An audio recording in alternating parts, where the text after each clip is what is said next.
Ooh, scary. But the ghosts and goblins of October are not as scary as being vulnerable to cyber criminals. It's like every day there's a new way for them to trick us into some identity theft scam. From the text messages you get on your phone to emails, maybe being part of a data breach, right? That's like every week. But our friends at Webroot now have a treat for you. They're offering NEWSMAX Daily listeners a huge discount on their Webroot Total Protection Package. From lightning-fast antivirus to identity theft protection with dark web monitoring, secure VPN, and unlimited cloud backup, Webroot Total Protection helps defend every part of your digital life, which is basically all of your life now. And up to $1 million in fraud expense reimbursement, 24/7 US-based customer support. If you're not protected, it's only a matter of time to become a victim, and that is no trick. Protect yourself with 60% off Webroot Total Protection at webroot.com/newsmax. That's right, 60% off only when you go to webroot.com/newsmax. So do not wait. This is too important. Get Webroot Total Protection at webroot.com/newsmax. Hello there and welcome to your NEWSMAX Daily for Thursday, October 16th, 2025, 15 days away from Halloween. And it's National Bosses Day, which means you're supposed to do something nice for your boss today. If you are the boss, well, enjoy your day. It's also day 16 of the government shutdown and still no end in sight as the Senate prepares for a 10th vote on the House continuing resolution. And a federal judge has ordered the Trump administration to put a hold on the mass firings of government employees that the president has been threatening for the last 15 days. That federal judge happens to be in San Francisco. So this may or may not have just been a coincidence. You start looking at San Francisco. I think we can make San Francisco. There's one of our great cities 10 years ago, 15 years ago, and now it's a mess. Trump, during his news conference with FBI Director Kash Patel, saying maybe San Francisco is the next city that National Guard troops will go to. Historically, the summer months have been a time when violent crime soar, as you know, but not under President Trump. Today, we're announcing the results of a sweeping law enforcement effort known as Operation Summer Heat. We were in many cities that people didn't know about. We kept it a little quiet, and it had a big impact, and you'll hear that in a second. But over the past few months, FBI offices in all 50 states made crushing violent crime a top enforcement priority. That's what they did, rounding up and arresting thousands of the most violent and dangerous criminals. And these are among the most dangerous and violent people in the world. They were allowed, in many cases, not in all cases, but in many cases, they were allowed in by a very foolish, actually stupid, open border policy. Just anybody could have come in. They emptied out their jails, their prisons, their mental institutions. They emptied them into our country. And the people behind me have done an incredible job because if we didn't have that administration, it would have been so much easier.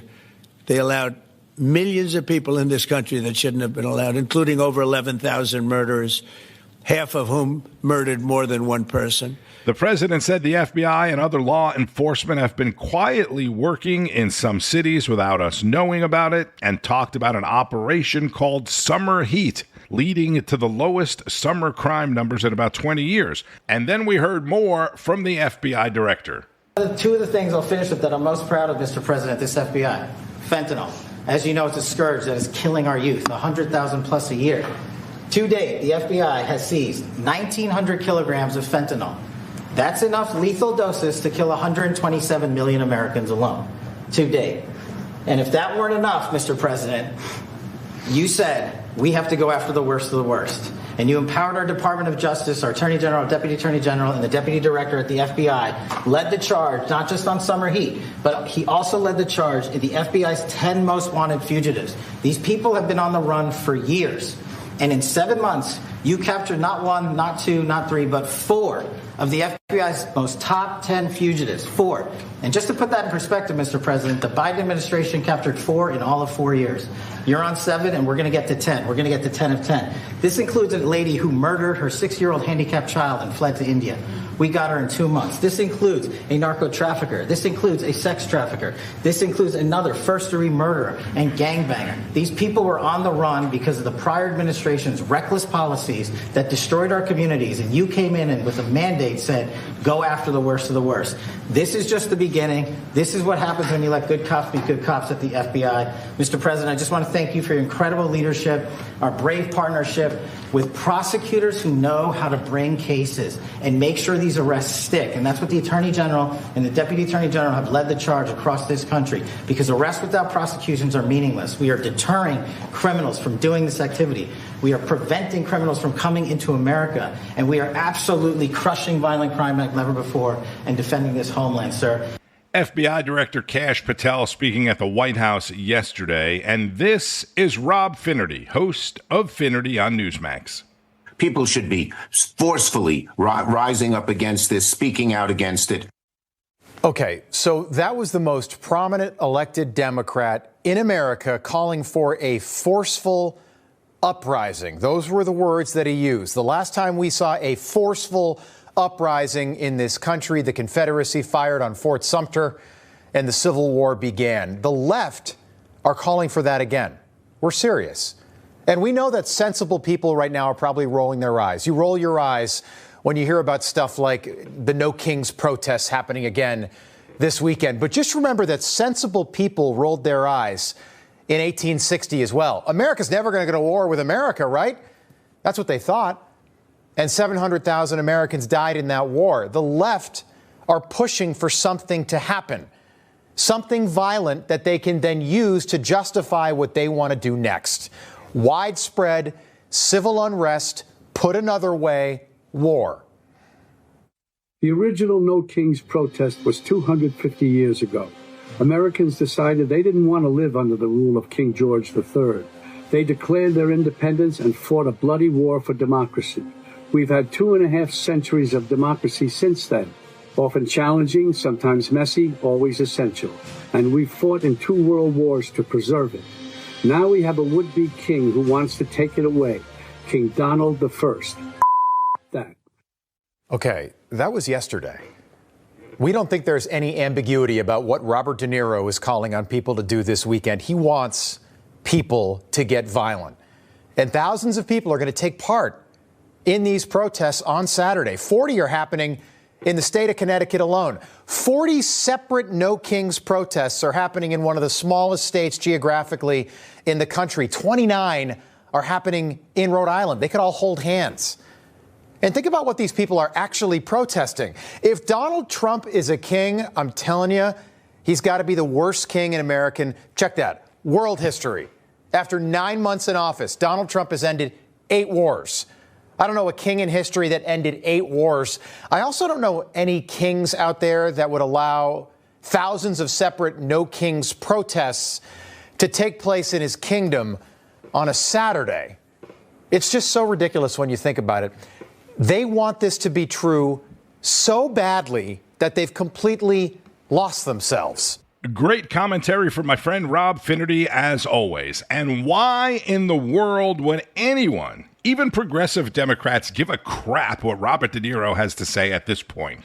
Let me remind you and Chucky Schumer, during the first No Kings protests or parades back in the summer, peaceful protesters clashed with riot police in Los Angeles. Several peaceful protesters were arrested after getting physical with police in Charlotte. People in Salt Lake City, hundreds of them, ran for cover when shots were fired in the crowd during the No Kings parade or protest. And oh yeah, a guy with a No King sign on his vehicle murdered Minnesota State Representative Melissa Hortman and her husband in their home. And Chuck Schumer is again calling for people to forcefully rise up. That was Reverend Al Sharpton's show that Schumer was saying that on. And Sharpton, who has led many protests against the police during his day, didn't say anything.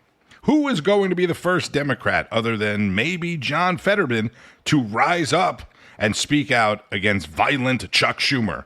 Let's go to Newsline with Bianca De La Garza, who spoke with journalists on the ground in Portland, Oregon. There's a lot of issues here in Portland. A lot of really horrible things happen to a lot of people here that goes unaddressed. It goes unaddressed by leadership. It goes virtually unaddressed by the nonprofits that are paid millions and millions of dollars to address those situations. Unfortunately, it goes unaddressed by law enforcement. And most importantly, it goes unaddressed by the people that live here in Portland. So what is the solution? Pleased to bring in now Damian Bunting, who is a public safety advocate, 25 years in Portland, and independent journalist Nick Sorter, who we saw right there on the Antifa roundtable at the White House. Gentlemen, a pleasure to have you both. Thanks for having me. Thank you. Nick, I know you've been on the streets there. You've had some interaction. Give us the latest on what you're seeing. And obviously you have a direct line now to the White House and their plan for Antifa. But there may be some roadblocks when it comes to whether it be judges or some officials who are not taking it as serious as many in the community say they need to. Yeah, well, as Damien will probably back me up on this as well, the Portland government does not take this seriously. They haven't done it in years, actually. This is really nothing new. It's just sort of come to it's got a bigger spotlight on it now after they decided to arrest me rather than arrest the people that are actually causing problems out there on the street. But, you know, I really pity, you can see in the background where that munition just went off there. That is an apartment building where residents there that are trapped in a lease, they have begged and begged and begged the city government to do something about the constant unrest that's on the streets out there. They won't enforce the noise ordinances. They basically told the residents to go pound sand. And a lot of these people are, and I've heard it from multiple residents there that people that live in that building, there are a lot of veterans that have PTSD. There are children crying in the hallways and the elevators and such. And I mean, it infuriates me that these people are victims of their government just willing to play into the hands of these leftist militants on the street. All right, Damien, you know the city very well. Talk to us about what we see every single day and the lack of care from the local authorities. Now the administration wants to come in and do something. Well, first off, I've only been in Portland for 5 years. I moved here in 2020, so I just want to make that clear. You know, working on the street as a private security guard and working as a public safety advocate, you know, my stance comes more from the position of just someone who lives here. I'm not a political activist, but I'm absolutely just kind of at a loss for what we're doing here. I really hate that the president said that the city was burning, because we've spent the last 2 months kind of arguing over semantics. It's not technically burning, but there's so many issues here where help from the federal government or from anyone would be greatly appreciated by a large number of people who live here. I purchased a home just under $400,000 3 years ago. And directly across the street from me is a drug house where they've pulled 5 bodies in the last year out of that home. There's absolutely nothing that I can do about that. Directly down the street from me, there's tents, there's RVs on our street. There's literally no recourse for the people that live here who aren't politically motivated, who aren't leaning one side or the other. There's no recourse. You just want to have a life. No one for us to call. Right. Yeah, we have no one to call, no one to reach out to. It's insane. Public safety advocate and Portland resident Damian Bunting, and that's what so many people in so many cities are facing. He paid $400,000 for a home that is now across the street from a drug house, and a homeless camp is right down the road. Bianca went on to play a video of an Oregon state representative who dressed up as a flower in response to comments by DHS Secretary Kristi Noem, saying they were all a bunch of pansies. Dacia Graber, you know, if I'm Antifa and I'm organized and I'm funded, I got this dark money, great. People like that, they're unserious, Nick. Why not continue with the mayhem and the madness? People like Damien and the veterans you interview are the ones who are victimized, and nobody seems to care. Yeah, well, I mean, it seems like this is the reason that people are begging the federal government for help at this point, because help is just not coming from the state level nor the city level. It's, I mean, this just reinforces the point that many of us have been making for quite a while in Portland now. And I just, this is a joke. You saw Ron Wyden the other day, the U.S. Senator from Oregon, on the streets in front of the ICE facility, but he went at like one of the most dormant times you can possibly go. And, he tilted the camera around, spun it around for 30 seconds, said, look, oh, nothing's going on. Okay, I'm going to run out of here and leave. They never come at night, ever. Journalist Nick Sorter out of jail and back on the streets of Portland on Newsline with Bianca De La Garza. That's at noon Eastern. Let's move on to Carl Higbee with new information pertaining to the nonpartisan, partisan January 6th investigation committee. Congress, you got some splaining to do. According to a new report, the Democrat-led House committee that investigated Jan 6 gathered 30 million lines of phone data detailing communications between conservatives and the Trump White House without requiring a warrant. This is like a major civil liberty problem. It gets even less free to me. The phone records were revealed to the FBI, which was being led by Christopher Wray in late 2023 by former Rep. Adam Kinzinger, which was then offered to the Bureau on the eve of 2024 presidential election as evidence. Again, without a warrant. Trump was never in the loop on this stuff. The spider web gets worse, though. The FBI memo says that Kinzinger, fake Republican Brian Kinzinger, told the FBI that the phone data had been collected by then former Rhino Republican Denver Riggleman, who was later worked out with the Hunter Biden legal team on his efforts to cast doubt on the laptop that turned out to be real. So the $30 million question is, why the hell did the government obtain 30 million phone records without a warrant, and will anybody ever go to jail? Former CIA covert operations and host of the President's Daily Briefing podcast, a great podcast coming up, Michael Baker. Look, never in my wildest dreams I thought they would go 30 million. 30 million. Look, first of all, we have to clear up, is free to me a word? We have to ask that. Is free to me actually a word? I don't know. Yeah. I don't know. Okay, I would go with dropout. I would. Well, you're looking at the guy with the lowest GPA who was ever brought into the agency's operations group. So we're a dynamic team. Look at that. Yeah, look, this is very reminiscent. Do you remember during the global war on terror? There were numerous instances where metadata was collected on targets, potential targets, and targets overseas. Now, what happens is that gets swept up, and the problem with the way that the government does it, or doesn't do it, is they're throwing out these massive nets, right? And they're saying, okay, and so at the time. As an example, during the Bush administration, Democrats were completely up in arms, saying, "Well, how could you be sweeping up metadata on U.S. citizens who are just tangentially or in the periphery of a potential target overseas?" Right? Well, yeah, from a national security perspective, maybe you want to know that you've got a U.S. citizen over here who has some form of contact with a target overseas. That's happened to Mike Flynn. Yeah, exactly. Yeah. And so the fact that this happened doesn't surprise me. They were able to do it because they were issuing subpoenas. The January 6th committee was issuing subpoenas. And they were doing exactly what you would expect them to do, which is, and I don't mean that in a good way, which is just cast out this massive net, collect all this data, and of course they were doing it for political reasons. Now, Kinzinger, I'm sure he was horrified during the GWAT, during the War on Terror, when incidents of collection were revealed. And he was probably horrified by that. But he wasn't horrified by this at all. He was a party to it. He was a party to it, and he viewed this as a real opportunity to try and influence the election coming up. And the whole thing stinks out loud. And so I think it's great that it's coming out. Denver Riggleman is a very interesting cat. And I'm sure that aside from Jack Smith, they're going to ask him to come up and talk about this. Ask, yes. Would you mind? And Jack Smith has already said he rarely gets public with anything, but he's already made a couple of comments saying there was nothing to see here. Well, if that's the case, come on up and talk to us about it. Well, that's the problem here. Is the J6 thing. I mean, I'll be honest.